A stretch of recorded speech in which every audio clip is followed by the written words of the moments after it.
এর ভিডিওতে আমি চতুর্ভুজ কি, কয় প্রকার, তাদের পরিসীমা এবং ক্ষেত্রফল নির্ণয়ের সূত্র আমি দেখিয়ে দেব। তারপরে আমরা কষে দেখিয়ে অঙ্কগুলো করব। ঠিক আছে, চলো কথা না বাড়িয়ে শুরু করি। এটিও নবম শ্রেণীর গণিত প্রকাশ বইয়ের 6 নম্বর অধ্যায়ের 73 নম্বর পাতার একটা পৃষ্ঠার আমি একটা ছবি দেখাচ্ছি। দেখো, এখানে নানা রকম চতুর্ভুজ সম্পর্কে বলা আছে। ঠিক আছে, দেখো চতুর্ভুজ মানে কি? চতুর্ভুজ মানে হলো যার 4টি বাহু আছে। ভুজ শব্দের অর্থ হচ্ছে বাহু। ঠিক আছে, চতুর মানে 4টি আর ভুজ শব্দের অর্থ হলো বাহু। অর্থাৎ যে চিত্রের 4টি বাহু রয়েছে, বা এমন একটা চিত্র কল্পনা করো, সমতলিক চিত্র। সমতলিক বলতে একই সমতলে অবস্থিত চিত্রকে বোঝানো হয়। তো এমন একটা চিত্রের কথা ভাবো, সমতলিক চিত্রের কথা, যেটা হচ্ছে 4টি বাহু দিয়ে সীমাবদ্ধ বা 4টি বাহু দিয়ে ঘেরা। এমন চিত্রকে বলা হবে চতুর্ভুজ। ঠিক আছে, এবার দেখো চতুর্ভুজকে কয় ভাগে ভাগ করেছে। এক হচ্ছে ট্রাপিজিয়াম, আর একটা হচ্ছে কাইট। ঠিক আছে, তো ট্রাপিজিয়ামকে আবার দেখো 2 প্রকার দেখিয়েছে। এবার ট্রাপিজিয়ামটা কি বুঝিয়ে দিই। ট্রাপিজিয়াম হচ্ছে এমন একটি চতুর্ভুজ, দেখো এখানেও 4টি বাহু আছে, একটি, নিচে একটি, দুটি, আর দুই পাশে দুটি, 4টি। ট্রাপিজিয়াম হলো এমন এক ধরনের চতুর্ভুজ যে চতুর্ভুজের এক জোড়া বিপরীত বাহু সমান্তরাল। দেখো এই বাহুটা আর এই বাহুটা সমান্তরাল হবে। সমান্তরাল মানে কি? সমান্তরাল মানে হলো দুটি বাহুর মধ্যে এখানে যতটা গ্যাপ থাকবে ঠিক এখানেও ততটা গ্যাপ থাকবে। এরকম যদি হয়, বা দুটি বাহুর মধ্যে এখানে যতটা দূরত্ব বজায় থাকবে এখানেও ঠিক ততটাই দূরত্ব বজায় থাকবে, এইরকম দুটি সরলরেখা বা সরলরেখাংশকে বলা হবে সমান্তরাল। ঠিক আছে, দেখো এই বাহুটার সঙ্গে এই বাহুটা সমান্তরাল, কেননা এখান থেকে এতটা এর যা দূরত্ব, এখান থেকে এতটার দূরত্ব কিন্তু এক। তাহলে যে সামান্তরিকের একজোড়া বিপরীত বাহু সমান্তরাল, ঠিক আছে, তাকেই বলা হবে ট্রাপিজিয়াম। এবার ট্রাপিজিয়াম কত রকমের হয়? ট্রাপিজিয়াম হয় দেখো 2 রকমের, একটা হচ্ছে সামান্তরিক আর একটা সমদ্বিবাহু ট্রাপিজিয়াম। ঠিক আছে, এবার সমদ্বিবাহু ট্রাপিজিয়াম বলতে কি বোঝায়? সমদ্বিবাহু ট্রাপিজিয়াম বলতে বোঝায় এক জোড়া বিপরীত বাহু সমান্তরালই থাকবে, কিন্তু অপর জোড়া বিপরীত বাহু কি থাকবে? সমান থাকবে। ঠিক আছে, এই ওপর নিচের বাহুটা কিন্তু সমান থাকবে না। থাকলে এই তির্যক বাহু দুটো, তির্যক এরকম বাঁকাভাবে, এই যে বাঁকাভাবে যে বাহুটা রয়েছে সেটাকে বলা হয় তির্যক বাহু। যদি কোনো ট্রাপিজিয়ামের তো এক জোড়া বিপরীত বাহু সমান্তরাল থাকবেই। দেখো এই জোড়া মানে এই বাহুটার এই বাহুটা সমান্তরাল। ঠিক আছে, তাহলে এই জোড়া বিপরীত বাহু সমান্তরাল, কিন্তু বাকি যে জোড়াটি রয়েছে সেটি তির্যক থাকবে এবং সমান থাকবে। এখান থেকে এতটা দূরত্ব যা, এখান থেকে এতটা দূরত্ব তাই। এটাকে বলা হয় সমদ্বিবাহু ট্রাপিজিয়াম। ঠিক আছে, এবার সামান্তরিকের এই তির্যক বাহু দুটো যদি সমান হয়ে যায় এবং এই সমান্তরাল বাহু দুটো যদি সমান হয়ে যায়, ঠিক আছে, দেখো ট্রাপিজিয়াম কি হয়। ট্রাপিজিয়ামের এই একজোড়া বিপরীত বাহু সমান্তরাল থাকে কিন্তু সমান থাকে না। এই যে এ বাহুটা সমান কি? সমান না। কিন্তু যদি সমান হয়ে যায় তাহলে সেটাকে আর ট্রাপিজিয়াম বলা যাবে না, তখন বলতে হবে সামান্তরিক। দেখো এই বাহুটা এখান থেকে যত দূর, এই বাহুটা ঠিক এখান থেকে তত দূর। এখানেও কিন্তু একজোড়া বিপরীত বাহু সমান্তরাল এবং দেখো তার সঙ্গে সমান হচ্ছে, এখান থেকে এতটা যত দূর আর এখান থেকে এতটা তত দূর। আর অপর জোড়া বিপরীত বাহু সমান্তরাল হবে কিন্তু সমানও হবে। ঠিক আছে, এখান থেকে এতটা যত দূর, এখান থেকে এতটাও তত দূর, আর এদের মধ্যে এখান থেকে এতটা দূরত্ব যা, এখান থেকে এতটা দূরত্ব তাই। তাহলে দেখো ট্রাপিজিয়াম আর সামান্তরিকের মধ্যে তফাৎ কি? ট্রাপিজিয়ামের এক জোড়া বিপরীত বাহু সমান্তরাল হবে কিন্তু সমান হবে না। ঠিক আছে, সামান্তরিকের 2 জোড়া বিপরীত বাহু, 2 জোড়া, দেখো এখানে এক জোড়া আর এখানে এক জোড়া, এই 2 জোড়া বিপরীত বাহু সমান্তরাল হবে এবং সমান হবে। আর এখানে এই যে এই জোড়া এই জোড়া বিপরীত বাহু কি সমান্তরাল এবং সমান, এই জোড়া বিপরীত বাহু সমান্তরাল এবং সমান। আর ট্রাপিজিয়ামে কি হচ্ছে, এক জোড়া বিপরীত বাহু শুধু সমান্তরাল হচ্ছে, সমান হচ্ছে না। কিন্তু যদি সমদ্বিবাহু ট্রাপিজিয়ামের কথা ভাবে, এখানেও কিন্তু এক জোড়া বিপরীত বাহু সমান্তরাল হচ্ছে, সমান হচ্ছে না, কিন্তু অপর জোড়া যেটা সমান হচ্ছে কিন্তু সমান্তরাল হবে না, তির্যক হবে। আর এখানে সমান এবং সমান্তরাল দুটোই হবে, অর্থাৎ দুই জোড়া বিপরীত বাহু সমান এবং সমান্তরাল হয়ে যাচ্ছে। এই বাহুটা এই বাহুর সমান এবং সমান্তরাল হবে, আর এই বাহুটা এই বাহুর সমান এবং সমান্তরাল হবে। ঠিক আছে, আমি খাতায় করছি না, কেননা এটা বইয়ে পেয়ে গেলাম, তাই বই থেকেই বুঝিয়ে দিচ্ছি। এবার দেখো সামান্তরিকের বিপরীত বাহুগুলো কি পেলাম আমরা, সমান পেলাম এবং সমান্তরাল পেলাম। ঠিক আছে, এই বাহুর সঙ্গে এই বাহু সমান এবং সমান্তরাল, এই বাহুর সঙ্গে এই বাহু সমান এবং সমান্তরাল। সামান্তরিককে আবার কয় ভাগে ভাগ করা যায়, দেখো সামান্তরিকের কি আয়তক্ষেত্র, বর্গক্ষেত্র, আবার রম্বসে ভাগ করা হয়। ঠিক আছে, আয়তক্ষেত্র কি, যে সামান্তরিকের, দেখো যে সামান্তরিক, এটাও কিন্তু একটা সামান্তরিক, কেননা এখান থেকে এই বাহুর দূরত্ব যা, এখান থেকে এই বাহুর দূরত্ব তাই। ঠিক আছে, তাহলে এই জোড়া বিপরীত বাহু কি হলো, সমান হলো, আবার এখান থেকে এর দূরত্ব যা, এখান থেকে এর দূরত্ব তাই, এবং সমান্তরাল হলো। ঠিক আছে, তাহলে দেখো এই জোড়া বিপরীত বাহু সমান হলো, সমান্তরাল হলো, আবার এই দিকের বাহু দুটো দেখো, এই বাহু আর এই বাহু সমান হলো, আবার সমান্তরাল হলো। তাই কি পেলাম আমরা, এটাও এক ধরনের সামান্তরিক। আমরা জানি সামান্তরিকের কি হয়, বিপরীত বাহুগুলো সমান হয়।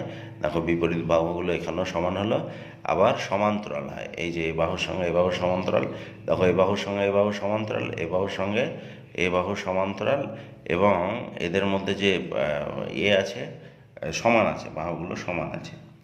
তাহলে সামান্তরিকের ধর্মের সঙ্গে এর ধর্ম মিলে গেল। তাহলে তফাৎটা কি, সামান্তরিকের কোণগুলো দেখো, সামান্তরিকের কোণগুলো কিন্তু 90 ডিগ্রির কম আছে। দেখো ভালো করে দেখো, এখানে 90 ডিগ্রির এই কোণগুলো কম আছে, অর্থাৎ কোণ কিন্তু কোনোটাই 90 ডিগ্রি পুজবে না সরাসরি, কোনোটা কম আছে কোনোটা বেশি আছে, এরকম। দেখো আয়তক্ষেত্র, দেখো কোণগুলো প্রত্যেকটা কোণ 90 ডিগ্রি। তাহলে আমরা বলতে পারি যে সামান্তরিকের প্রত্যেকটি কোণ 90 ডিগ্রি এবং বিপরীত বাহুগুলো সমান এবং সমান্তরাল। ঠিক আছে, বিপরীত বাহুগুলো সমান এবং সমান্তরাল, তাকে বলা হবে আয়তক্ষেত্র। তাহলে এবার রম্বসটা কি, এই বর্গক্ষেত্রটা কি, দেখো এটাও এক ধরনের সামান্তরিক। এর যে বিপরীত বাহু, দেখো এই বাহুটার বিপরীত বাহু এটা সমান, দেখে সমান মনে হচ্ছে তো, আবার এখান থেকে দূরত্ব আর এখান থেকে দূরত্ব একই সমান, তাহলে এটা সমান এবং সমান্তরাল দুটোই হলো। তাহলে এদিকে ঠিক তাই। তো এখানে হলো যে সামান্তরিকের দেখো 4টি বাহুই সমান আছে, দেখো, এবং প্রত্যেকটি কোণ 90 ডিগ্রি। এখানে দেখো সামান্তরিক কিন্তু এটা, এই বাহুর সঙ্গে এই বাহু সমান, এই বাহুর সঙ্গে এই বাহু সমান। ঠিক আছে, আবার এই বাহু সমান্তরাল, আবার এই বাহুও সমান্তরাল। তাহলে এটা সামান্তরিকের ধর্ম পালন করছে। সামান্তরিকের বিপরীত বাহুগুলো কি হয়, সমান হয়, আবার সমান্তরাল হয়। এটা সমানও আছে সমান্তরাল আছে, এই জোড়া বিপরীত বাহু সমানও আছে সমান্তরাল আছে, তাহলে এটাও একটা সামান্তরিক। কিন্তু এর নাম আয়তক্ষেত্র না হয়ে, সামান্তরিক না হয়ে বর্গক্ষেত্র হয়ে গেল কেন, কেননা এর প্রত্যেকটি কোণ হচ্ছে 90 ডিগ্রি আর প্রতিটি বাহু একই সমান, তাই একে সামান্তরিক না বলে বর্গক্ষেত্র বলা হয়েছে, আবার আয়তক্ষেত্র না বলে বর্গক্ষেত্র বলা হয়েছে। প্রত্যেকটা বিশেষ ছোট ছোট পার্থক্যের জন্য আলাদা আলাদা নাম হয়েছে। ঠিক আছে, আবার দেখো রম্বসের, এটাও এক প্রকারের সামান্তরিক, কেননা এই যে বিপরীত বাহু এখানে দেখো সমান মনে হচ্ছে তো, আবার এদের যদি আমি দূরত্ব মাপি, কিন্তু দূরত্বটাও সমান হবে, বাহু দুটির মধ্যে দূরত্বও সমান হবে। তাহলে বিপরীত বাহুগুলো কি পেলাম, সমান পেলাম এবং সমান্তরাল পেলাম। এদিকেও তাই, বিপরীত বাহুগুলো একই সমান্তরালে আছে, আবার সমান আছে। তাহলে এর নাম কি, রম্বস। তাহলে রম্বসও এক প্রকারের সামান্তরিক। তো আয়তক্ষেত্র বা বর্গক্ষেত্র নাম হয়ে এর নাম রম্বস হলো কেন, কেননা দেখো এর যে কোণটা, দেখো ভালো করে দেখো, এর কোণটা কিন্তু 90 ডিগ্রি নয়, আর বাহুগুলো কিন্তু নয়। এখানে দেখো কোণটা হচ্ছে 90 ডিগ্রি, বাহুগুলো চারদিক সমান, এটারও বাহু কিন্তু চারিদিক সমান আছে, রম্বসেরও 4টি বাহু সমান হয় কিন্তু। ঠিক আছে, কিন্তু কোণগুলো 90 ডিগ্রি হয় না। তাহলে এখানে একটা পার্থক্য পেলাম, আয়তক্ষেত্রের কোণগুলো 90 ডিগ্রি হয়, বিপরীত বাহুগুলি সমান হয়, বর্গক্ষেত্রে কোণগুলি 90 ডিগ্রি হয়, প্রত্যেকটা বাহু একই সমান হয়। আর রম্বসের কোণ কখনোই 90 ডিগ্রি হবে না, কিন্তু বাহুগুলো একই সমান হবে। ঠিক আছে, তারপরে আছে দেখো একটা কাইট। কাইট চিত্রটাকে ভালো করে দেখো, এটাও একটা সামান্তরিক। ঠিক আছে, এটা একটা চতুর্ভুজ, একে সামান্তরিক বলা যাবে না, কেননা দেখো ভালো করে দেখো, এই বাহুর সঙ্গে এই বাহুর সমান্তরালে নাই। ঠিক আছে, আবার এই বাহুর সঙ্গে এই বাহুর সমান্তরালে নাই, কেননা এখান থেকে এর যে দূরত্ব যতটা, এখান থেকে এর দূরত্ব কিন্তু ততটা নয়, তাহলে এটা চতুর্ভুজ, সামান্তরিক নয় কিন্তু। ঠিক আছে, তো এই চতুর্ভুজটা দেখো ভালো করে, সন্নিহিত বাহু জোড়া দেখো ভালো করে দেখো, সন্নিহিত মানে কাছাকাছি যে বাহু দুটো আছে এরা পরস্পর সমান আছে, এখানেও তাই, সন্নিহিত বাহু জোড়া পরস্পর সমান, এইরকম যদি চিত্র হয় তাকে বলা হবে কাইট। ঠিক আছে, তাহলে আমরা যেটা মুদ্রা কথা বুঝলাম সেটি হলো চতুর্ভুজ। দেখো কত রকমের হয় চতুর্ভুজ, মানে যার 4টি বাহু থাকে। অর্থাৎ ধরো আমি এমন একটা চিত্র তৈরি করলাম, দেখো যেখানে 4টি বাহু দরকার, এই যে 1টা 2টি 3টি 4টি, এইটাই হলো চতুর্ভুজ। ঠিক আছে, চতুর্ভুজ কিন্তু একই সমতলে অবস্থিত হবে এবং বাহুগুলি দ্বারা সীমাবদ্ধ হবে, খোলা থাকবে না। এইরকম 4টি বাহু দিয়ে দিলাম, দিয়ে যদি এভাবে খোলা রেখে দিই তাহলে কিন্তু হবে না, এরকম খোলা থাকবে না, এরকম সীমাবদ্ধ হবে। তাহলে চতুর্ভুজ কয় প্রকারের হয়? চতুর্ভুজ দেখো, এক প্রকার হচ্ছে কাইট, তারপরে ট্রাপিজিয়াম। ট্রাপিজিয়াম আবার কি? ট্রাপিজিয়াম হচ্ছে, দেখো ভালো করে বুঝিয়ে দিচ্ছি, এই যে এই বিপরীত বাহু জোড়া, এই যে বিপরীত বাহু জোড়া ধরো সমান্তরাল হলো, এটার সঙ্গে এটা কি হলো? সমান্তরাল হলো না। দেখো এদের মধ্যে যে দূরত্বটা সেটা কি আছে? কম বেশি আছে না একই আছে? একই আছে। এবার অপর জোড়া বিপরীত বাহুগুলো কিন্তু তির্যক হবে, এরকম বাঁকা হবে। এরকম বাঁকা হতে গিয়ে কখনো সমানও হতে পারে, কখনো অসমানও হতে পারে। ঠিক আছে, এখানে সমান হয়ে গেল। তো যাই হোক, যদি কোনো ট্রাপিজিয়ামের, দেখালো আমি একটা ট্রাপিজিয়াম আর একটা আঁকছি, যদি কোনো ট্রাপিজিয়ামের এই তির্যক বাহু দুটো সমান হয়ে যায় তাহলে কিন্তু তাকে বলা হবে সমদ্বিবাহু ট্রাপিজিয়াম। তাহলে চতুর্ভুজের ভিতরে আমরা বুঝলাম ট্রাপিজিয়াম কি আর সমদ্বিবাহু ট্রাপিজিয়াম কি। এবার হচ্ছে সামান্তরিক কি? সামান্তরিক হলো, সামান্তরিকও কিন্তু এক প্রকারের ট্রাপিজিয়াম, কিন্তু দেখো ট্রাপিজিয়ামের এক জোড়া, এই যে একটি আর এখানে একটি, কটি হলো? দুটি, দুটি মিলিয়ে একটা জোড়া তৈরি হয়। এক জোড়া বিপরীত বাহুগুলো কিন্তু সমান্তরাল। ঠিক আছে, সমান নয় কিন্তু, শুধুমাত্র সমান্তরাল। আর সামান্তরিকের বিপরীত বাহুগুলো সমান্তরাল এবং সমান। দেখো এই বাহুটা সমান্তরাল এবং সমান, এই বাহুটা আর এই বাহুটা সমান্তরাল এবং সমান, এটি হলো সামান্তরিক। ঠিক আছে, সমদ্বিবাহু ট্রাপিজিয়াম দেখো, শুধু ট্রাপিজিয়ামের দিকে তাকাও, শুধুমাত্র ট্রাপিজিয়াম যেটি, বিপরীত বাহুগুলো কি আছে? সমান্তরাল আছে, সমান নয়। আর সামান্তরিকের বিপরীত বাহুগুলো সমান্তরালও আছে, সমানও আছে। এখানে একটা বৈশিষ্ট্য, শুধুমাত্র সমান্তরাল, আর এখানে সমান্তরাল ও সমান। আর বাকি যে দুটো বাহুগুলো আছে ট্রাপিজিয়ামের, এর বাহু দুটো হচ্ছে তির্যক। আর এখানে কি হচ্ছে? এটাও কিন্তু বিপরীত বাহুগুলো এক জোড়া, মানে বিপরীত বাহুগুলো এই জোড়া, বিপরীত বাহুগুলো সমানও হচ্ছে, সমান্তরাল হচ্ছে। ঠিক আছে, এবার হচ্ছে সামান্তরিককে আবার দেখো 3টি ভাগে ভাগ করে দিয়েছে, আয়তক্ষেত্র, বর্গক্ষেত্র, রম্বস। ঠিক আছে, আয়তক্ষেত্র কি? দেখো আয়তক্ষেত্র এক প্রকার সামান্তরিক। দেখো বিপরীত বাহুগুলো কি করলাম আমি? সমান্তরাল করে দিলাম। এই জোড়া বিপরীত বাহুগুলো সমান্তরাল করে দিলাম, আর কোণগুলো হলো কি? 90 ডিগ্রি। ঠিক আছে, ভালো করে দেখো কিন্তু কোণগুলো কত ডিগ্রি হলো? 90 ডিগ্রি। তাহলে এই সামান্তরিকটার সঙ্গে আয়তক্ষেত্রের কী তফাৎ? দেখো সামান্তরিকের বিপরীত বাহুগুলো সমান সমান্তরাল, আয়তক্ষেত্রের বিপরীত বাহুগুলো সমান সমান্তরাল। সামান্তরিকের এই বিপরীত বাহুগুলো সমান সমান্তরাল, আয়তক্ষেত্রের এই বিপরীত বাহুগুলো সমান এবং সমান্তরাল। তফাৎটা কি? এখানে দেখো কোণটা কি 90 ডিগ্রি মনে হচ্ছে? কোনো কোণেই 90 ডিগ্রি নেই, কিন্তু এখানে আয়তক্ষেত্রের প্রত্যেকটা কোণ 90 ডিগ্রি হবে। তাহলে যে সামান্তরিকের প্রত্যেকটি কোণ 90 ডিগ্রি তাকেই বলা যাবে আয়তক্ষেত্র। ঠিক আছে, আর এর সঙ্গে সামান্তরিকের বৈশিষ্ট্যগুলি থাকবেই, কিন্তু কোণটা 90 ডিগ্রি হয়ে যাবে, তখন এর নাম হয়ে যাবে আয়তক্ষেত্র। বর্গক্ষেত্র কি? বর্গক্ষেত্র এক প্রকার সামান্তরিক, যেখানে দেখো বর্গক্ষেত্র এক প্রকার সামান্তরিক, যেখানে বিপরীত বাহুগুলো কী করছি আমি? সমান এবং সমান্তরাল করার চেষ্টা করছি। এই যে সমান্তরাল হলো এবং সমান হয়ে গেল, এই জোড়া বিপরীত বাহুগুলো সমান হয়ে গেল এবং সমান্তরাল হয়ে গেল, এইটা হলো বর্গক্ষেত্র। তাহলে যে সামান্তরিকের দেখো এখানেও কিন্তু কোণ 90 ডিগ্রি, যে সামান্তরিকের দেখো সামান্তরিকের বৈশিষ্ট্য পেয়েছে তো, এই যে বিপরীত বাহুগুলো কি সমান সমান্তরাল, বিপরীত বাহুগুলো সমান সমান্তরাল, এই যে বিপরীত বাহুগুলো সমান সমান্তরাল, এটাও বিপরীত বাহুগুলো সমান এবং সমান্তরাল, ঠিক আছে। তাহলে দেখো যে সামান্তরিকের বিপরীত বাহুগুলো সমান সমান্তরাল এবং কোণ 90 ডিগ্রি, তার তো নাম আয়তক্ষেত্র হওয়ার কথা, কিন্তু বর্গক্ষেত্র হয়ে গেল কেন? এর জন্য একটা সূক্ষ্ম পার্থক্য আছে, সেটি হলো আয়তক্ষেত্রের বাহুগুলো কিন্তু সমান নয়, দৈর্ঘ্যের দিকটা বেশি আছে, আর এর দৈর্ঘ্য প্রস্থ ঠিক করে বুঝতে পারবে না, কেননা এর প্রত্যেকটি বাহু সমান। যদি আমরা কোনো বর্গক্ষেত্রের দৈর্ঘ্য বের করার চেষ্টা করি, তাহলে যে কোনো দিকে দৈর্ঘ্য হতে পারে, যে কোনো দিকে প্রস্থ হতে পারে, কিন্তু আয়তক্ষেত্রে দেখো লম্বার দিকটা দৈর্ঘ্য, বেশিটা দৈর্ঘ্য আর কমটা প্রস্থ। তাহলে বোঝা গেল সামান্তরিকের সঙ্গে আয়তক্ষেত্রের বর্গক্ষেত্রের পার্থক্যটা কি।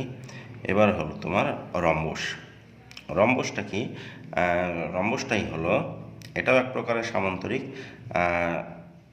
ঠিক আছে, এটাও এক প্রকারের সামান্তরিক, যেখানে বিপরীত বাহুগুলো দেখো বিপরীত বাহুগুলো সমান এবং সমান্তরাল হবে, এখানেও কিন্তু বিপরীত বাহুগুলো সমান সমান্তরাল হবে সামান্তরিকের মতো, কিন্তু এই কোণটা 90 ডিগ্রি হবে না, ঠিক আছে।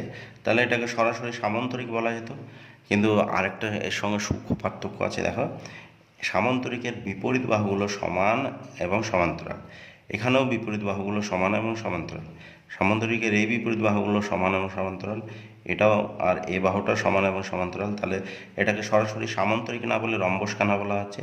কেননা সামান্তরিকের 4টি বাহু কি একই সমান? না, কিন্তু রম্বসের 4টি বাহু একই সমান। তাহলে বর্গক্ষেত্রের নামটা দেওয়া উচিত ছিল, কেননা বর্গক্ষেত্রেরও 4টি বাহু একই সমান, কিন্তু বর্গক্ষেত্র নামটি দেওয়া যাবে না, কেননা বর্গক্ষেত্র হওয়ার জন্য কোণটা 90 ডিগ্রি হতে হবে। এখানে শুধু বাহুগুলোই সমান হয়েছে, এটার সঙ্গে এটার মিল শুধু এটুকুই যে বাহুটাই সমান আছে, কোণ কিন্তু 90 ডিগ্রি নয়, ঠিক আছে। আশা করি তোমরা বুঝতে পেরেছ। এবার আমরা করব কি, এই যে চতুর্ভুজগুলো আছে 15.3 অধ্যায়ে যে চতুর্ভুজগুলো আছে, সেগুলো পরিসীমা নির্ণয় সূত্র আর ক্ষেত্রফল নির্ণয় সূত্রটা করে দেখাবো। দেখো 15 নম্বর অধ্যায়ে আছে নাম ত্রিভুজ ও চতুর্ভুজের পরিসীমা এবং ক্ষেত্রফল, ঠিক আছে, নামটা লিখে নিই।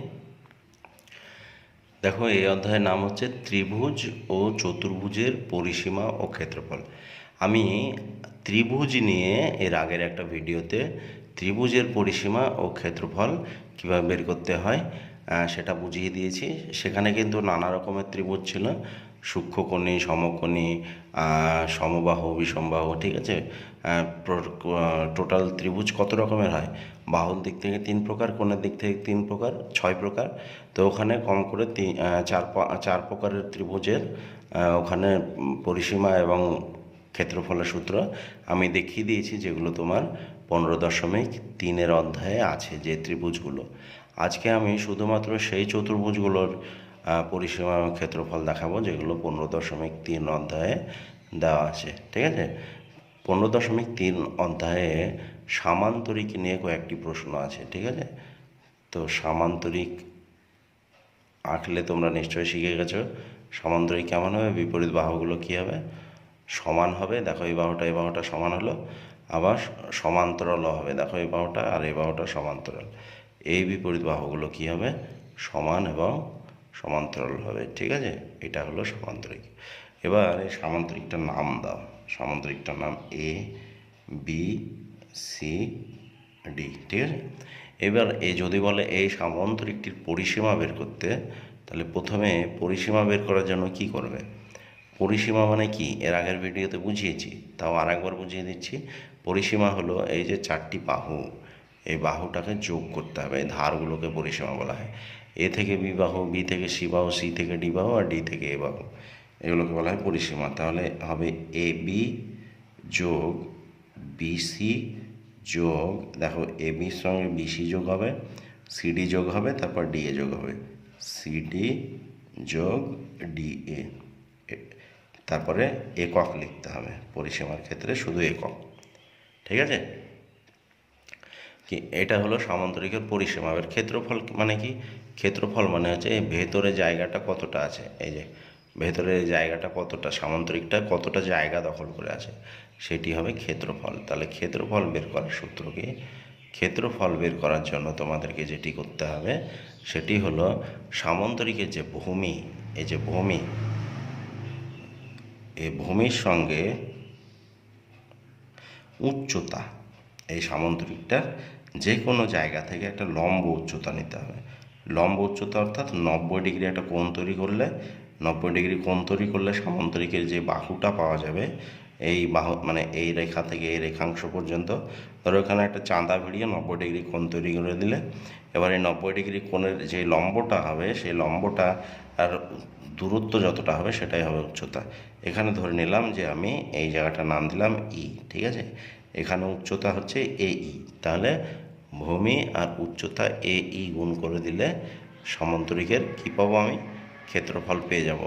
দিয়ে এখানে লিখতে হবে বর্গ, তারপর একক, ঠিক আছে? তাহলে সামান্তরিকের এ বের করার সূত্র কি? ক্ষেত্রফল বের করার সূত্র কি? ভূমির সঙ্গে সামান্তরিকটির উচ্চতার গুণ করতে হবে, ঠিক আছে? তাহলে সামান্তরিকের ক্ষেত্রফল বেরোবে।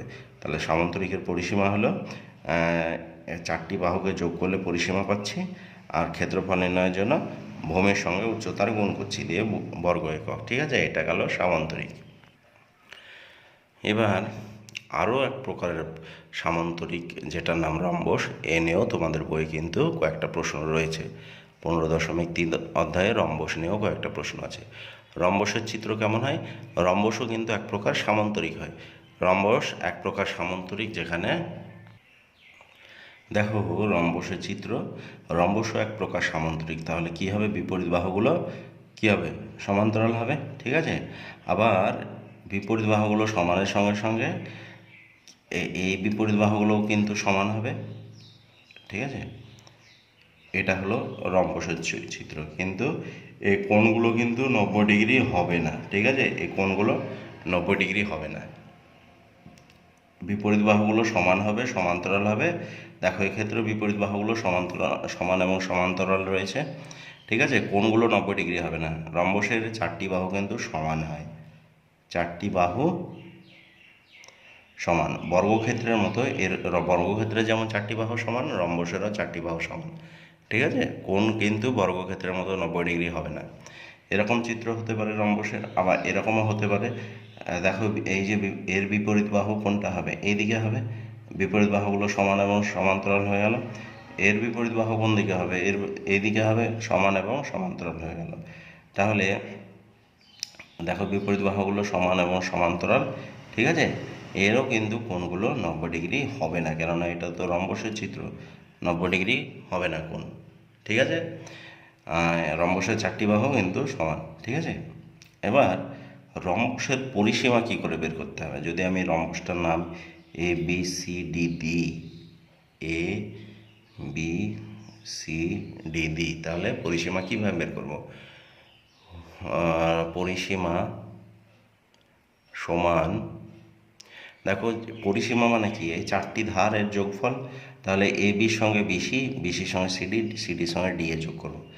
এ বি প্লাস সিডি প্লাস আচ্ছা এ বির সঙ্গে বিসি, বিসি এ বি বিসি, তারপরে সিডি প্লাস ডিএ।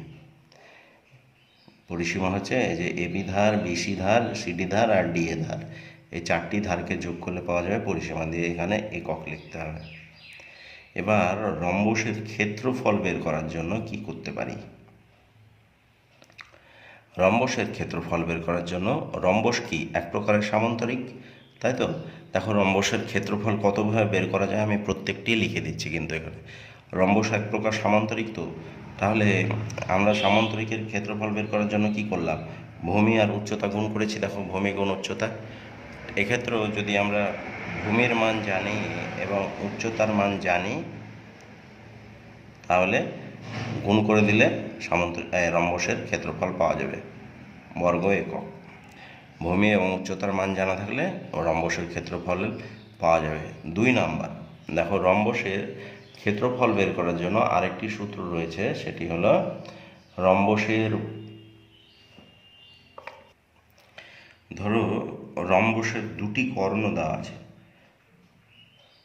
এই রম্বস টানলাম, এই দুটি কর্ণের দৈর্ঘ্য দেওয়া আছে, ভালো করে বুঝবে, কর্ণ দুটো দৈর্ঘ্য দেওয়া আছে, ঠিক আছে, নাম দিয়ে দাও এ বি সি ডি।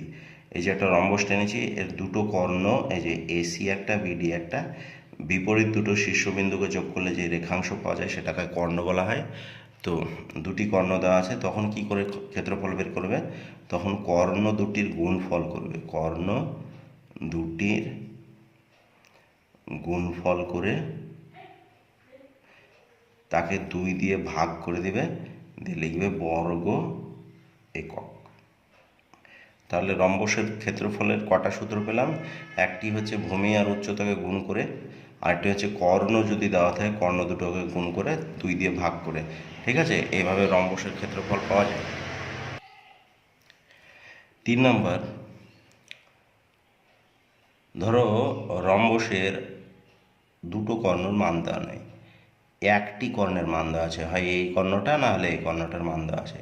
সেক্ষেত্রে দেখো রম্বসের ভিতর দুটো ত্রিভুজ হয়ে গেছে, ভালো করে দেখো, আমি এখানে দুটো রম্বস টানলাম, ধরো এই কর্ণটা যে কোনো একটা কর্ণ দেওয়া আছে, একবার আমি এই কর্ণটা দেখালাম, একবার এই কর্ণটা দেখো, ভালো করে দেখো, এই যে দুটো মানে একটা কর্ণ টানার ফলে রম্বসের দুটো ত্রিভুজ তৈরি হয়ে গেছে কিন্তু, ঠিক আছে, ত্রিভুজ তৈরি হয়েছে। তো এই যে এইদিকে একটা এদিকে একটা, দুটো করে ত্রিভুজ তৈরি হয়েছে। তাহলে যদি একটি কর্ণ দেওয়া থাকে তাহলে কি করবে, দুটি ত্রিভুজের আলাদা আলাদা ক্ষেত্রফল, ধরো এটার নাম দাও এ বি সি ডি, এটার নাম দাও এ বি সি ডি। যদি এরকম রম্বসের একটি কর্ণ দেওয়া থাকে তার ফলে দুটি ত্রিভুজ তৈরি হয়, তো আমরা কি করতে পারি, ওই ত্রিভুজ দুটো, ত্রিভুজটার নাম কি হবে এ বি ডি, ঠিক আছে, এই এ বি সি, ত্রিভুজ এ বি সি প্লাস ত্রিভুজ এ ডি সি, এর ক্ষেত্রফল দুটোকে যোগ করে দিলে কি পাওয়া যাবে, পুরো রম্বসটার ক্ষেত্রফল পাওয়া যাবে। অর্থাৎ এই ত্রিভুজের এই ক্ষেত্রফলটা বের করে নিলাম আর এই ত্রিভুজের এই ক্ষেত্রফল বের করে নিলাম, তাহলে কি হয়ে যাবে, এই ক্ষেত্রফল দুটিকে যোগ করলেই রম্বসের ক্ষেত্রফল পাওয়া যাবে। তোমরাকে ত্রিভুজের ক্ষেত্রফল নির্ণয়ের সূত্র এর আগের ভিডিওতে দিয়ে দিয়েছি, তোমরা সেখান থেকে দেখে নিও। তাহলে আমরা রম্বসের ক্ষেত্রফল বের করার জন্য কি কি সূত্র পেলাম, একটি হচ্ছে ভূমির সঙ্গে উচ্চতা গুণ করে, তারপর হচ্ছে কর্ণ দেওয়া, দুটি কর্ণ দেওয়া থাকলে কর্ণ দুটিকে গুণফল বের করে 2 দিয়ে ভাগ করে, আর একটি কর্ণ দেওয়া থাকলে, আচ্ছা এখানে লিখে দিই, একটি কর্ণ দেওয়া থাকলে, একটি কর্ণ থাকলে, ঠিক আছে, একটি কর্ণ থাকলে কি করব, ত্রিভুজের দুটো ত্রিভুজের ক্ষেত্রফল আলাদা আলাদাভাবে বের করে যোগ করে দেব, তাহলেই কিন্তু রম্বসের ক্ষেত্রফল পেয়ে যাব।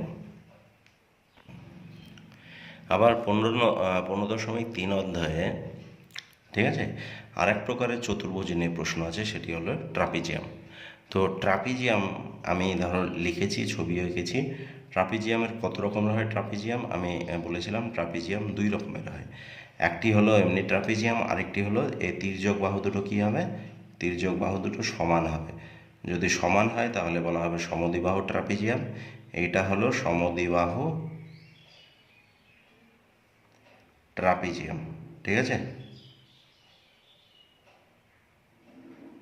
আর এটা হলো ট্রাপিজিয়াম। তো যদি ট্রাপিজিয়ামের ক্ষেত্রফল বের করতে বলা হয়, পরিসীমা বের করতে বলা হয়, তাহলে কি করব, পরিসীমা বের করতে গেলে দেখো ট্রাপিজিয়ামের যে বাহুগুলো দেওয়া থাকবে সেই বাহুগুলোর যোগ করতে হবে, অর্থাৎ A B BC CD D A যোগ করে ফেলবো, তাহলেই হয়ে যাবে ক্ষেত্রফল A B BC plus CD plus DA দিয়ে একক। এটা হলো ট্রাপিজিয়ামের পরিসীমা নির্ণয়ের সূত্র, ঠিক আছে। এবার যদি সমদ্বিবাহু ট্রাপিজিয়াম হয়, এ বি সিডি, এটি সমদ্বিবাহু ট্রাপিজিয়াম, এক্ষেত্রেও কিন্তু একই সূত্র, এ বি বিসি সিডি আর ডিএ এগুলো যোগ করতে হবে। কিন্তু যদি ট্রাপিজিয়ামের পরিসীমা বের করা তো শিখলাম, যদি ক্ষেত্রফল বের করতে বলে তাহলে ক্ষেত্রফল বের করার জন্য তোমরা কি করবে? ট্রাপিজিয়ামের ক্ষেত্রফল বের করার জন্য আমাদেরকে যেটি করতে হবে সেটি হচ্ছে প্রথমেই হাফ লিখতে হবে। 1/2 লিখে সমান্তরাল বাহুদ্বয়ের সমষ্টি, দাঁড়াও এর মানে আগে লিখে নিই তারপর বলছি। সমান্তরাল বাহুদ্বয়ের সমষ্টি, তারপরে সমান্তরাল বাহুদ্বয়ের সমষ্টি হচ্ছে, তারপরে গুণ চিহ্ন। আমাকে এক লাইনে আটলো না, তাই নিচের লাইনে লিখছি, ঠিক আছে? নিচের লাইনে লিখলেও অসুবিধা নেই। সমান্তরাল বাহুদ্বয়ের মধ্যে লম্ব দূরত্ব, এটি হলো ট্রাপিজিয়াম এর ক্ষেত্রফল নির্ণয়ের সূত্র। কি বলছে? 1/2, এটা কিন্তু সূত্রের 1/2, তাই তোমাদেরকে লিখতেই হবে গুণ চিহ্ন সমান্তরাল বাহুদ্বয়ের সমষ্টি। অর্থাৎ ট্রাপিজিয়ামের কোন বাহু দুটো সমান্তরাল? এই যে এডি আর বিসি বাহু সমান্তরাল, এই দুটি বাহু সমান্তরাল। এখানেও তাই, দেখো এডি আর বিসি সমান্তরাল, অর্থাৎ এই দুটি বাহু সমান্তরাল। এই দুটি বাহুর মাপ দেওয়া থাকবে, সেই দুটো বাহুকে যোগ করতে হবে। কি বলা আছে? সমান্তরাল বাহুদ্বয়ের সমষ্টি, মানে যোগ করতে হবে। যদি ধরো এটা 8 সেমি লেখা থাকে আর এটি 10 সেমি লেখা থাকে, তাহলে কি করতে হবে? 8 যোগ 10 দিয়ে এই জায়গাটা 18 বসবে, ঠিক আছে? এবার তার সঙ্গে কি গুণ করতে হবে? সমান্তরাল বাহুদ্বয়ের মধ্যে লম্ব দূরত্ব। এই যে এই বাহুটা আর এই বাহুটা সমান্তরাল, তো এই দুটো বাহুর মধ্যে লম্ব দূরত্ব যেটা হবে, এই দূরত্ব বা উচ্চতা ধরে নাও, এই লম্ব দূরত্ব বা উচ্চতার মানটা এখানে বসিয়ে দিতে হবে। তারপর কাটাকুটি গুণ ভাগ করলেই ক্ষেত্রফল পাওয়া যাবে, ঠিক আছে? আবার ধরো কোনো ট্রাপিজিয়ামের, ধরো ট্রাপিজিয়াম আঁকলাম একটা, ঠিক আছে? একটা ট্রাপিজিয়াম আঁকলাম। এবার কোনো একটা কর্ণের মাপ দেওয়া আছে, কর্ণ, ঠিক আছে? A B C D. যদি এটাকে 1 নম্বর দিলাম, কেননা ট্রাপিজিয়াম এর ক্ষেত্রফল বের করার আলাদা আলাদা পদ্ধতি দেখাচ্ছি, তো এটা 1 নম্বর পদ্ধতি দেখালাম। এবার দেখাবো 2 নম্বর পদ্ধতি। এই যে এই কর্ণ টানার ফলে দেখো দুটো ত্রিভুজ তৈরি হয়েছে, এই একটা ত্রিভুজ আর এই একটা ত্রিভুজ, ঠিক আছে? তো এই ত্রিভুজ দুটোর ক্ষেত্রফলকে যোগ করলে কি পাবো আমরা? পুরো ট্রাপিজিয়ামটার ক্ষেত্রফল পেয়ে যাব। ভালো করে দেখো, এটা একটা ট্রাপিজিয়াম, যার কর্ণটা ট্রাপিজিয়ামকে দুটি টুকরোতে ভাগ করে দিয়েছে। এটি একটি টুকরো আর এই একটি টুকরো। এই টুকরো দুটোকে যদি যোগ করে দিই তাহলে কি পাবো? আমি পুরো ট্রাপিজিয়ামটার ক্ষেত্রফল পেয়ে যাব। তাহলে আমি লিখছি ট্রাপিজিয়ামের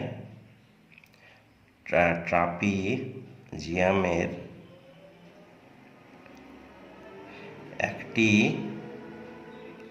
কর্ণ থাকলে,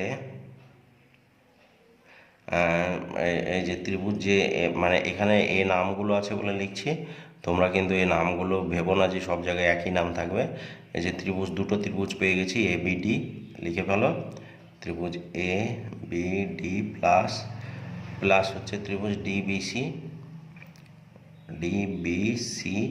এর ক্ষেত্রফল বের করে যোগ করে দিব, তাই তো? এই ত্রিভুজটার ক্ষেত্রফল বের করে যোগ করব, এই ত্রিভুজের ক্ষেত্রফল আর এই ত্রিভুজের ক্ষেত্রফল, দুটো ত্রিভুজের ক্ষেত্রফল বের করব, দিয়ে সেই ক্ষেত্রফল দুটোকে কী করব? যোগ করে দেবো। তাহলে ট্রাপিজিয়ামের ক্ষেত্রফল আমরা পেয়ে যাব। এবার হচ্ছে, যদি কোনো ট্রাপিজিয়াম সমদ্বিবাহু হয়, সমদ্বিবাহু ট্রাপিজিয়াম,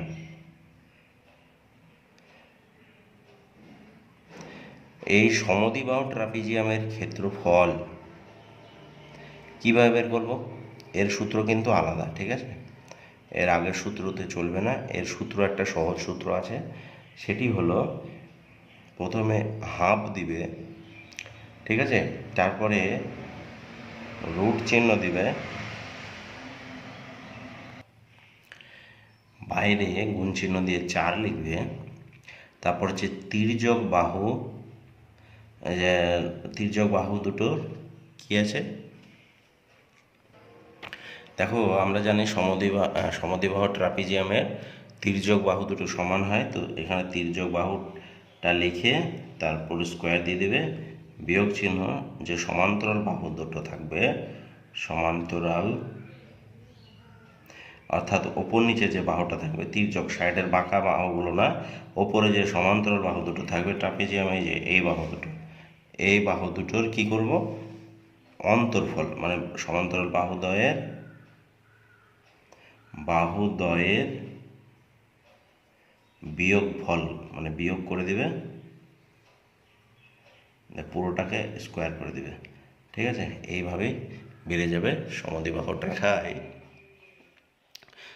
যে ত্রিভুজ কত রকমের হয়, আগে এগুলো জানতে হবে। ঠিক আছে, ত্রিভুজ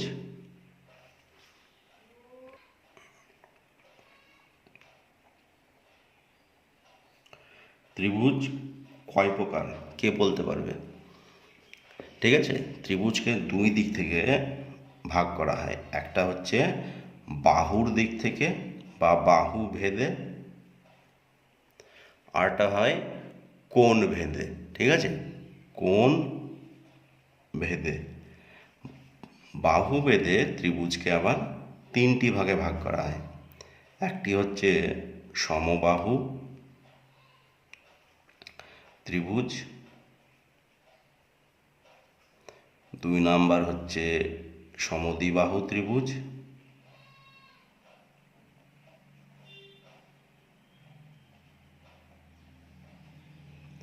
ঠিক আছে, আরেকটি হচ্ছে বিষমবাহু ত্রিভুজ।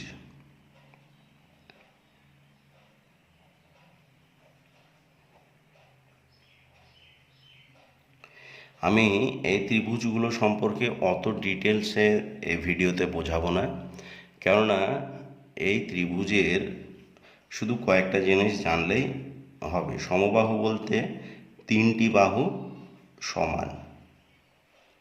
ঠিক আছে, তিনটি বাহু সমান। ধরো এইরকম একটা ত্রিভুজ আঁকলে যার এই বাহুটা আর এই বাহুটা একই সমান হবে, এটা হলো সমবাহু ত্রিভুজ। এবার সমদ্বিবাহু ত্রিভুজ কেমন হবে? সমদ্বিবাহু ত্রিভুজের এই যে তিনটে বাহুর মধ্যে ধরে নাও যে কোনো দুটো হয়, এই দুটো সমান হবে, নাহলে এই দুটো, নাহলে এই দুটো, যে কোনো বাহু দুটো সমান হবে। আমি দেখালাম যে এই বাহু দুটো সমান। ঠিক আছে, আর বিষমবাহু ত্রিভুজ কেমন হবে? বিষমবাহু ত্রিভুজ কারো সঙ্গে কোনো রকম মিল থাকবে না। ঠিক আছে, এই যে এই বাহুটা কারোর সঙ্গে কোনো মিল থাকবে না, তিনটেই আলাদা আলাদা মাপের হবে। এটা হলো বিষমবাহু ত্রিভুজ। এবার কোণ ভেদে ত্রিভুজ কয় প্রকার? ঠিক আছে, কোণ ভেদে ত্রিভুজকে কয় ভাগে ভাগ করা হয়? একটা হচ্ছে সূক্ষ্মকোণী ত্রিভুজ, আরেকটা হবে সমকোণী ত্রিভুজ,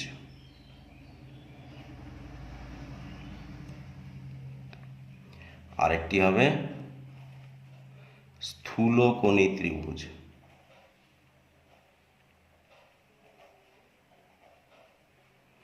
এবার কেন এই ত্রিভুজের নাম সূক্ষ্মকোণী, কেন সমকোণী, কেন স্থূলকোণী, সেটা বুঝিয়ে দিই। দেখো, ত্রিভুজ আঁকতে গেলে কটা বাহু লাগছে? তিনটি বাহু। এবার দেখো, আমরা জানি যে দুটো বাহু একটা শীর্ষবিন্দুতে মিলিত হলে, এই যে এগুলো শীর্ষবিন্দু। ঠিক আছে, এই বাহুটার শীর্ষবিন্দু এখানে একটা, এখানে একটা, এই বাহুটার শীর্ষবিন্দু এখানে একটা, এখানে একটা। দুটি বাহুর শীর্ষবিন্দু যখন একটি বিন্দুতে মিলিত হয় তখন সেখানে কোণ হয়। দেখো, এখানে একটা কোণ হয়েছে, কেননা এই বাহুটা শীর্ষবিন্দু এখানে মিলিত হয়েছে। এই দুটো বাহুর শীর্ষবিন্দু দেখো এই জায়গায় মিলিত হয়েছে, এটা, তাই এখানে একটা কোণ হয়েছে। এই দুটো বাহুর শীর্ষবিন্দু এই জায়গায় মিলিত হয়েছে, তাই এখানে একটা কোণ তৈরি হয়েছে। দেখো, দুটি বাহুর একটা শীর্ষবিন্দু, মানে দুটি বাহুর শীর্ষবিন্দু যখন একটা নির্দিষ্ট বিন্দুতে মিলিত হয় তখন কোণ তৈরি হয়। এই ত্রিভুজের তিনটি কোণ আছে। এই যে ত্রিভুজের তিনটি কোণই 90 ডিগ্রির কম হবে, অর্থাৎ একটাও 90 ডিগ্রির বেশি হবে না, 90 ডিগ্রির কম, এটাকে ডিগ্রি বলে। ঠিক আছে, ভালো করে দেখো, এটাকে বলা হয় ডিগ্রি। যে ত্রিভুজের তিনটি কোণ, এই যে এই কোণ, এই কোণ, এই কোণ, কোনোটাই কিন্তু 90 ডিগ্রির বেশি হবে না, 90 ডিগ্রি এর কম হবে। সেই ত্রিভুজটাকে বলা হয় সূক্ষ্মকোণী ত্রিভুজ। ঠিক আছে, ভালো করে বুঝবে কিন্তু। যে ত্রিভুজের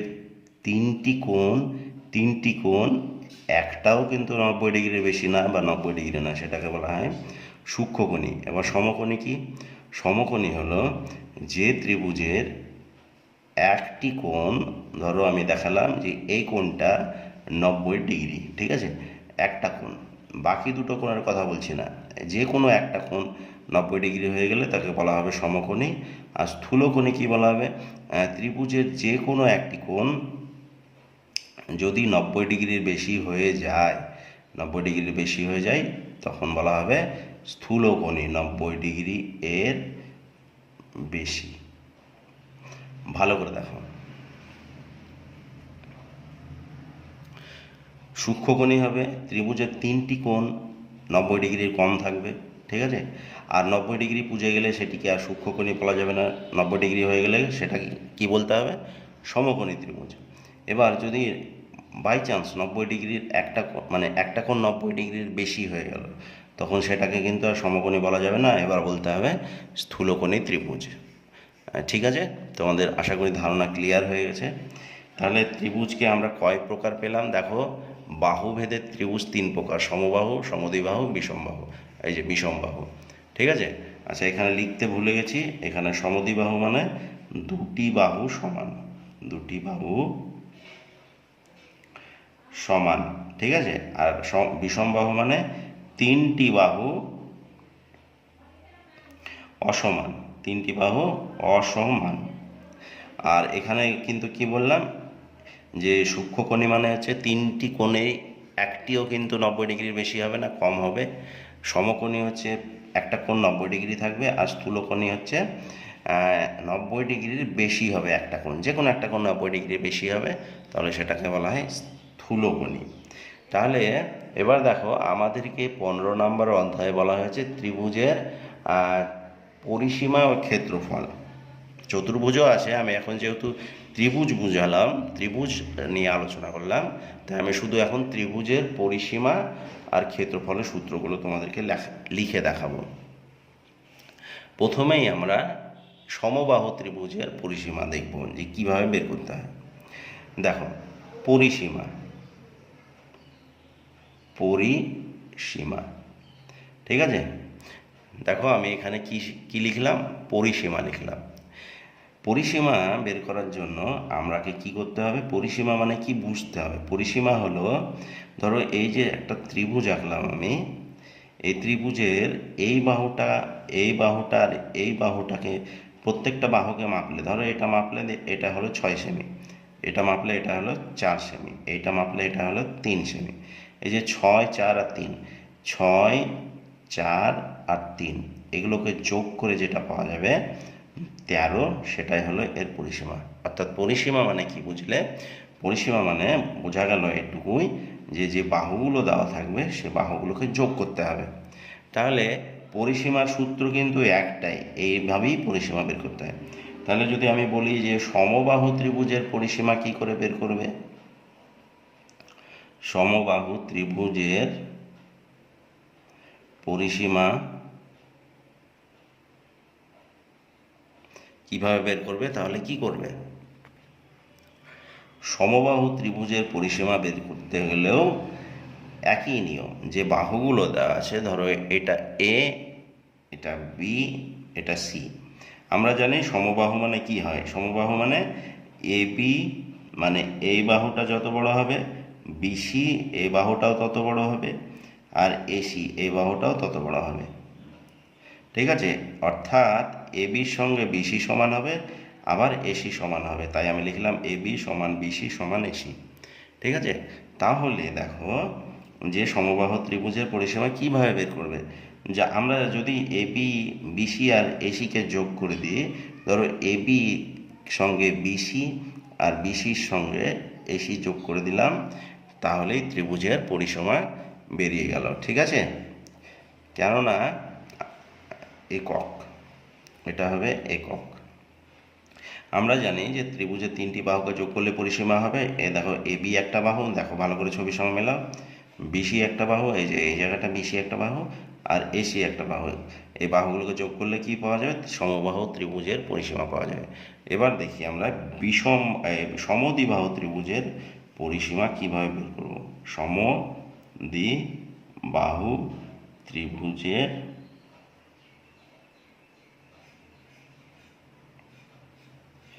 পরিসীমা। দেখো, সমদ্বিবাহু ত্রিভুজের পরিসীমা, অর্থাৎ সমদ্বিবাহু মানে কি? ত্রিভুজে তিনটে বাহু থাকে, এবি, বিসি, এসি। এদের মধ্যে হয় এবির সঙ্গে বিসি সমান হবে, অথবা বিসির সঙ্গে এসি সমান হতে পারে, অথবা দেখো, এবির সঙ্গে এসি সমান হতে পারে, এবি সমান এসি হতে পারে। ভালো করে দেখো, সমদ্বিবাহু অর্থাৎ দুটো বাহু সমান, হয় এবির সঙ্গে বিসি সমান হবে, দেখো এবি সমান বিসি লিখেছি, অথবা দিয়েছি বিসির সঙ্গে এসি সমান হতে পারে, এই দুটো সমান হতে পারে, অথবা এই দুটো সমান হতে পারে। তা লিখেছি দেখো, অথবা এবি সমান এসি। তাহলে এই ত্রিভুজের পরিসীমা বের করার জন্য একই নিয়ম, তিনটি বাহুকে যোগ করতে হবে, AB plus BC plus AC একক। ঠিক আছে। এবার তোমাদের মনের মধ্যে প্রশ্ন হতে পারে যে বিষমবাহু ত্রিভুজের পরিসীমা আমরা কিভাবে বের করব। বিষমবাহু ত্রিভুজের পরিসীমা, দেখো বিষমবাহু মানে কি? বিষমবাহু মানে কোনো বাহুর সঙ্গে কোনো বাহুর মাপ মিলবে না, অর্থাৎ এবি আলাদা হবে, এবির সঙ্গে কেউ সমান হবে না, বিসি আলাদা হবে, বিসির সঙ্গেও কেউ সমান হবে না, এসি আলাদা হবে। দেখো, অসমান চিহ্ন দিলাম, এবি অসমান বিসি অসমান এসি, অর্থাৎ তিনটে বাহুই অসমান হবে, কেউ কারোর সঙ্গে মাপে মিলবে না। এরকম ত্রিভুজকে বলা হবে বিষমবাহু ত্রিভুজ। এর পরিসীমা কীভাবে বের করবে? একই পদ্ধতি, তিনটে বাহুকে যোগ করবে, অর্থাৎ এবি যোগ বিসি যোগ এসি, তারপরে যে এককটা থাকবে সেমি থাকলে সেমি, মিটার থাকলে মিটার। এইটা হলো তোমাদের প্রতিটি ত্রিভুজের সমবাহু, বিষমবাহু, আর সমদ্বিবাহু আর বিষমবাহু, তিনটি ত্রিভুজের পরিসীমার সূত্র।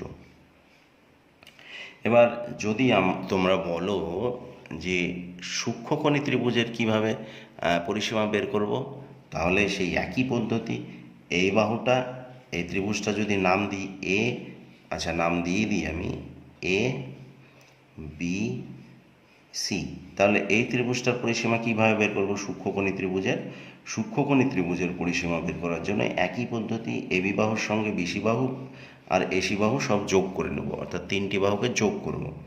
সমকোণী ত্রিভুজের ক্ষেত্রেও তাই করব, এবি বাহুর সঙ্গে বিসি বাহু আর এসি বাহু যোগ করব। স্থূলকোণী ত্রিভুজের ক্ষেত্রেও সেই একই সূত্র, এবি বাহুর সঙ্গে বিসি বাহু আর এসি বাহু সব যোগ করব। এইভাবেই বের করতে হবে আমাদেরকে প্রত্যেকটি ত্রিভুজের পরিসীমা। ঠিক আছে। তাহলে আশা করি তোমরা 6টা ত্রিভুজের, এই যে সমবাহু ত্রিভুজের, ভালো করে দেখো, সমবাহু, সমদ্বিবাহু আর বিষমবাহু তিনটে ত্রিভুজ হলো সূক্ষ্মকোণে, সমকোণে, স্থূলকোণে তিনটে ত্রিভুজ। মোট 6টা ত্রিভুজের পরিসীমা কি করে বের করতে হয় সেটা আশা করি তোমরা শিখলে। একই পদ্ধতি, দেখো AB plus BC plus AC, অর্থাৎ প্রথম বাহু, দ্বিতীয় বাহু, তৃতীয় বাহু, তিনটি বাহুর যোগফল। প্রত্যেকটা ত্রিভুজের, 6টা ত্রিভুজেরই পরিসীমা এইভাবেই বের হবে। শুধু ত্রিভুজ বলে না, আয়তক্ষেত্র, বর্গক্ষেত্র, এদের প্রত্যেকেরই পরিসীমা এইভাবেই বের করতে হবে।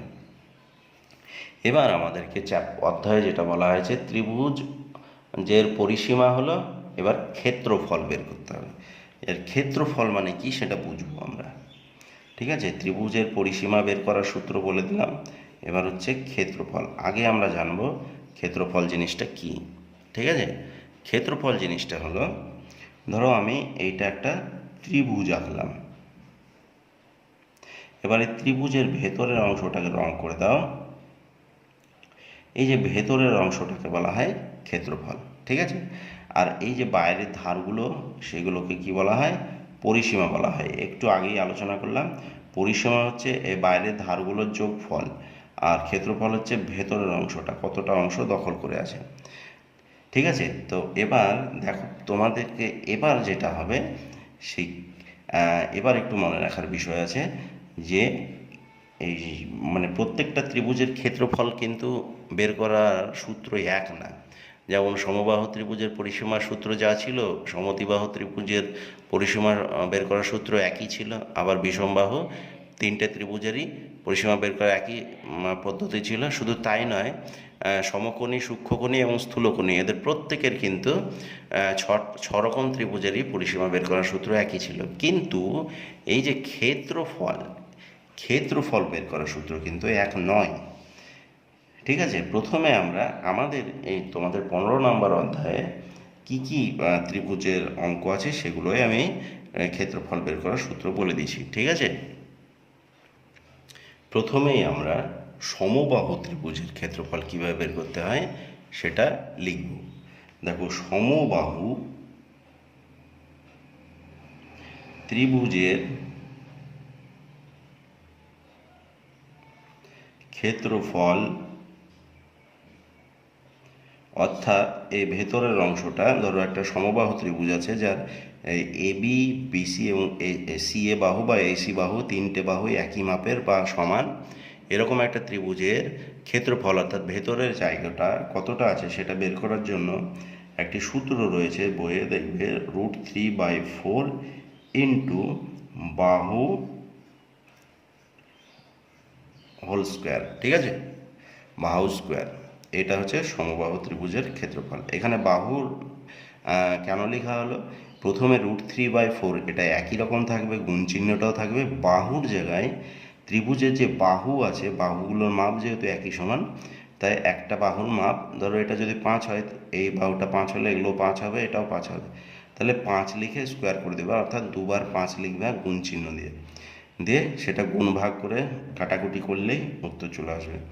এইটা হলো সমবাহু ত্রিভুজের ক্ষেত্রফল। আমরা বাহুভেদে যে ত্রিভুজগুলো আছে সেগুলো, এই যে বাহুভেদে কটা ত্রিভুজ আছে, বাহুভেদে আছে সমবাহু, সমদ্বিবাহু আর বিষমবাহু। তো সমবাহু ত্রিভুজের পরিসীমার সূত্র একটু আগেই লিখে দিয়েছি, এখন লিখলাম ক্ষেত্রফলের সূত্র। এবার লিখব আমি সমদ্বিবাহু ত্রিভুজের ক্ষেত্রফলের সূত্র। ঠিক আছে, তাহলে সমদ্বিবাহু ত্রিভুজের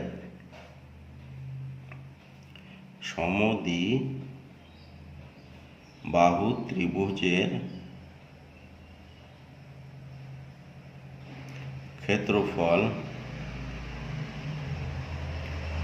সমদ্বিবাহু ত্রিভুজের ক্ষেত্রফলের সূত্র প্রথমে তোমাকে লিখতে হবে হাফ। ঠিক আছে, হাফ মানে 1/2, তারপর লিখতে হবে ভূমির দৈর্ঘ্য,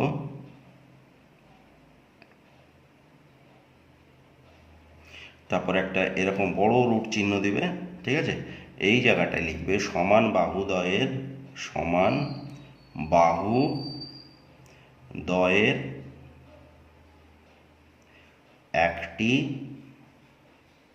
তার স্কোয়ার। ঠিক আছে, তারপর বিয়োগ চিহ্ন দেবে। সমান বাহু দ্বয়ের একটি স্কোয়ার মানে কি, সমদ্বিবাহু ত্রিভুজের কটা বাহু সমান হয়, দুটো বাহু সমান হয়, তো ওই দুটো বাহুর মধ্যে যে কোনো একটি বাহুর মাপ এখানে বসিয়ে দেবে, স্কোয়ার করে দিবে।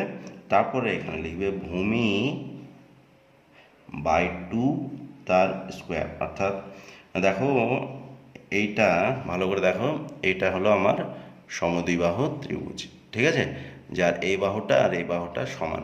তাহলে সূত্র যদি আমি লিখি, তাহলে আমাকে কি লিখতে হবে, প্রথমে হাফ গুণিত ভূমির দৈর্ঘ্য, ভূমি হচ্ছে নিচের অংশটা, আর তারপরে কি বলা হয়েছে রুট ওভার দিলে তারপর বলা হয়েছে সমান বাহুদ্বয়ের একটি। সমান বাহুদ্বয় কোনটা, এটা আর এটা সমান, তো যেহেতু দুটো বাহুর একই মাপ, এটা 10 হলে এটাও 10 হবে, তাই একটা যে কোনো একটা 10 লিখে তার স্কোয়ার করে দিবে, মাইনাস দিবে, ভূমি লিখবে, ভূমির মাপ যেটা আছে, যদি 5 হয় তো 5 লিখবে, দিয়ে নিচে 2 লিখে তার স্কোয়ার করে দেবে। এরপরে যেরকম ভগ্নাংশের যোগ বিয়োগ গুণ ভাগ যেরকম যা হয়, চিহ্নতে যেটা বলবে, বিয়োগ করতে বললে বিয়োগ, গুণ করতে বললে গুণ, কাটাকুটি এইসব করলেই উত্তর চলে আসবে।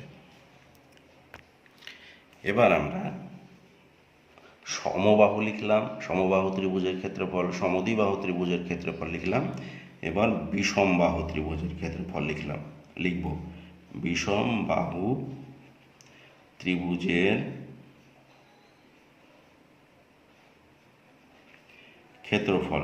ঠিক আছে, বিষমবাহু ত্রিভুজের ক্ষেত্রফল কিভাবে বের করবে? বিষম বাহু মানে কি? বিষম বাহু মানে হচ্ছে, ধরে নাও এই বাহু, এই বাহু আর এই বাহু, তিনটি বাহু কিন্তু আলাদা। এই বাহুর সঙ্গে এই বাহুর মিলবে না, আবার এই বাহু মিলবে না। তিনটি বাহু যখন অসমান হয় সেটাকে বলা হয় বিষম বাহু। তো এই বিষম বাহু ত্রিভুজের ক্ষেত্রফল বের করার জন্য ধরে নাও যে এই বাহুটার মাপ হচ্ছে এ বা 2 মানে কিছু একটা মাপ দিচ্ছি, এ লিখলাম, এটা লিখলাম বি, আর এটা লিখলাম সি। ঠিক আছে, এ মানে হচ্ছে কি যে কোনো সংখ্যা হতে পারে, বি মানে যে কোনো সংখ্যা, সি মানে যে কোনো সংখ্যা। কিন্তু এই সংখ্যা তিনটি কিন্তু এক হবে না, কেননা এর বাহুর মাপগুলো আলাদা আলাদা হবে। তোমরা স্কেল দিয়ে বিষমবাহু ত্রিভুজ তৈরি করবে এবং মেপে দেখবে বাহুগুলো কত সেমি করে হয়েছে। ঠিক আছে, তাহলে এই বাহুগুলো কিন্তু এক হবে না, এই বাহু এ বাহু এ বাহু আলাদা আলাদা হবে, তাই আলাদা আলাদা আমি এবিসি লিখেছি। তো এই বাহুর অর্ধ পরিসীমা বের করতে হয়। ক্ষেত্রফল বের করার আগে অর্ধ পরিসীমা বের করতে হয়। এইটা আমি রাপে দেখাচ্ছি তোমাদেরকে। অর্ধ পরিসীমা না হলে এই এই ত্রিভুজের ক্ষেত্রফল বের করার সূত্র লেখা যাবে না, অর্ধ পরিসীমা। এবার অর্ধ পরিসীমাটাকে বিষমবাহু ত্রিভুজে এস দিয়ে বোঝানো হয়। ঠিক আছে, কিভাবে এস এর মান বের করবো, অর্ধ পরিসীমা বের করব? দেখো, ত্রিভুজের পরিসীমা বের করার জন্য কি করতে হয়? এ বি আর সি এই তিনটি বাহুকে যোগ করতে হয়। তাহলে এই যোগ করে অর্ধ পরিসীমা বলেছে মানে অর্ধেক করতে হবে, তাহলে যোগ করে 2 দিয়ে ভাগ করে দেবো, অর্থাৎ এ বাহু, এই বাহুটা, এই বাহুটা আর এই বাহুটাকে যোগ করব, যোগ করে দিলাম। দেখো, এবার অর্ধ পরিসীমা বলেছে মানে কি হবে? অর্ধ পরিসীমা মানে অর্ধেক, তাহলে 2 দিয়ে ভাগ করলে অর্ধেক হয়ে যাবে। তাহলে এস সমান সমান কি হলো? A plus B plus C, বা বাহু প্লাস বাহু প্লাস বাহু, বা A B plus BC plus C A by 2। তো এখানে এ বি সি দিয়ে লিখলাম। তোমরা যখন অঙ্ক করবে তখন নিশ্চয় বাহুগুলোর মাপ থাকবে, সে মাপগুলো বসিয়ে দিয়ে যোগ করে নিতে হবে, 2 দিয়ে ভাগ করে দিতে হবে। এখানে কিন্তু যোগ করা যাবে না, ভাগও করা যাবে না, কেন এ বি সির যোগ হয় না। ঠিক আছে, এবার আমরা কি করব? অর্ধ পরিসীমা পেয়ে গেছি, এবার এই ত্রিভুজের ক্ষেত্রফলটা কিভাবে নির্ণয় করব? প্রথমেই তোমাকে দিতে হবে একটা বড় রুট ওভার চিহ্ন। ঠিক আছে, তারপরে এস লিখবে into S minus A into S minus B into S minus C, তারপরে বর্গ একক। ঠিক আছে, বর্গ কথাটা লিখতে হবে, কিন্তু এর আগের পৃষ্ঠাতে আমি লিখতে ভুলে গেলাম। ঠিক আছে, আমি বলে দিলাম, এখানে ক্ষেত্রফল বের করলে বর্গ লিখতে হবে। আর এককটা কি? এককটা যদি সেমিতে থাকে সেমি, আর যদি মিটারে থাকে মিটার, এইভাবে লিখতে হবে। ঠিক আছে, তাহলে বিষমবাহু ত্রিভুজের ক্ষেত্রফলের সূত্র কি? Root over S into S minus A, S minus B, S minus C. S মানে কি? এস মানে এই যে সংখ্যাগুলো যোগ করে 2 দিয়ে ভাগ করে যেটা পাবে সেটা বসবে, প্রত্যেকটা এসের জায়গায় তাই বসবে। আর এ মানে কি, বি মানে কি, সি মানে কি? এ মানে হচ্ছে এ বাহুটা বসবে, বি মানে এ বাহুটা বসবে, আর সি মানে এ বাহুটার মাপগুলো বসবে, দিয়ে এখানে গুণ ভাগ, তারপর হচ্ছে বর্গমূল, এগুলো করলেই তোমার হয়ে যাবে বিষমবাহু ত্রিভুজের ক্ষেত্রফল বেরিয়ে যাবে। ঠিক আছে, এবার আছে তোমাদের বই যেটা আছে সমকোণী ত্রিভুজের ক্ষেত্রফল। সমকোণী ত্রিভুজের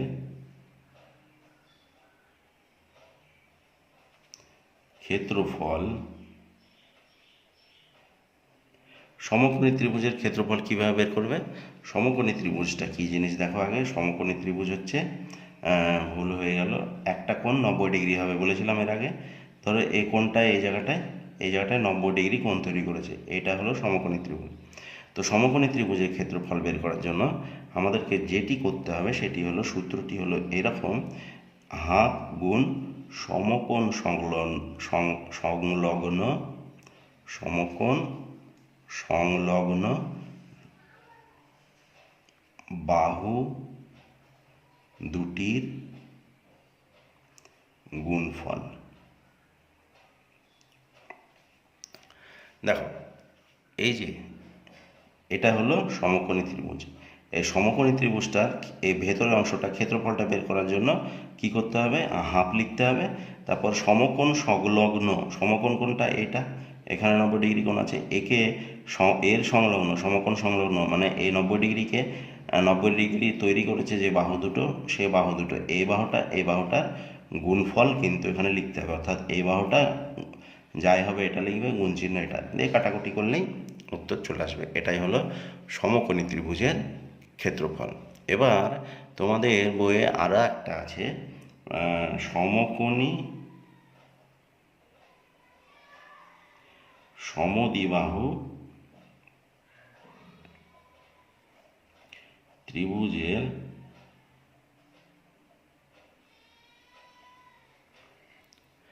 ক্ষেত্রফল। দেখো, সমকোণী আবার সমদ্বিবাহু ত্রিভুজের ক্ষেত্রফল, অর্থাৎ এই যে সমকোণী ত্রিভুজটা আঁকলাম, এই সমকোণী ত্রিভুজে ধরো এই বাহুটা আর এই বাহুটা সমান হবে। কোনো মতেই কিন্তু এই বাহুটা সমান হবে না কারোর সঙ্গে, কেননা এই বাহুটা সবসময় বড় হবে, সমকোণী ত্রিভুজের এই বাহুটা বড় হবে। তাহলে এই বাহুটা আর এই বাহুটাই সমান হতে পারবে, এটাই সমকোণী ত্রিভুজ সমকোণী সমদ্বিবাহু ত্রিভুজের ছবি। এই বাহুটাই সমান হবে, অন্য কোনো বাহু কিন্তু এটার সঙ্গে এটা সমান হবে না কোনো দিনই, এটার সঙ্গে এটাও সমান হবে না। সমান হলে এই দুটোই হতে পারে। তো সমকোণী সমদ্বিবাহু ত্রিভুজের ক্ষেত্রফল, যেহেতু সমকোণী ত্রিভুজের ক্ষেত্রফল, তাই একই সূত্র, সমকোণী ত্রিভুজের ক্ষেত্রফল বা সমকোণী সমদ্বিবাহু ত্রিভুজের ক্ষেত্রফল, একই সূত্র, হাফ গুণ সমকোণ, তারপরে সংলগ্ন বাহু দুটির গুণফল। এটি হলো তোমাদের আজকে এই ভিডিওতে আমি শুধুমাত্র 15 নম্বর অধ্যায়, যেটির নাম হচ্ছে ত্রিভুজ ও চতুর্ভুজের পরিসীমা এবং ক্ষেত্রফল, ঠিক আছে, সেই অধ্যায়ের শুধুমাত্র আমি ত্রিভুজের পরিসীমা এবং ক্ষেত্রফল নিয়ে ডিটেলসে বুঝিয়ে দিলাম। ঠিক আছে, কোন ত্রিভুজের কিভাবে পরিসীমা বের করতে হয়, কোন ত্রিভুজের ক্ষেত্রফল কিভাবে নির্ণয় করতে হয়, সেটা কিন্তু সুন্দর করে আমি আলোচনা করে দিলাম। আশা করি আর কোনো ভিডিও দেখার তোমাদের প্রয়োজন হবে না, বা আর কোথাও পড়তেও হবে না। ঠিক আছে, তোমাদের প্রত্যেকের কাছে আমার একটা অনুরোধ, যারা নতুন এই ভিডিওটি দেখছো, যারা নতুন এই চ্যানেলে আমার ভিডিও দেখছো, তারা প্রত্যেকে চ্যানেলটিকে সাবস্ক্রাইব করবে। ভিডিও ভালো লাগলে লাইক, কমেন্ট এবং শেয়ার অবশ্যই করবে। আর আমাকে কমেন্টে জানাবে কোন ভিডিওটা তোমাদের এমার্জেন্সি দরকার। বিষয়ভিত্তিক ভিডিও কিন্তু, সাবজেক্টের বিষয়ভিত্তিক ভিডিও, মানে ক্লাস 3য় শ্রেণী থেকে 10ম শ্রেণী পর্যন্ত যে কোনো সাবজেক্টের যে কোনো বিষয়ের ভিডিও তোমরা কমেন্ট করবে, আমি অবশ্যই ভিডিও তৈরি করার চেষ্টা করে দেব। তারপরে সম্ভব হলে সেটি তাড়াতাড়ি আপলোডও করে দেব। এতক্ষণ পর্যন্ত আমার ভিডিও দেখার জন্য ধন্যবাদ। ভালো থেকো, সুস্থ থেকো।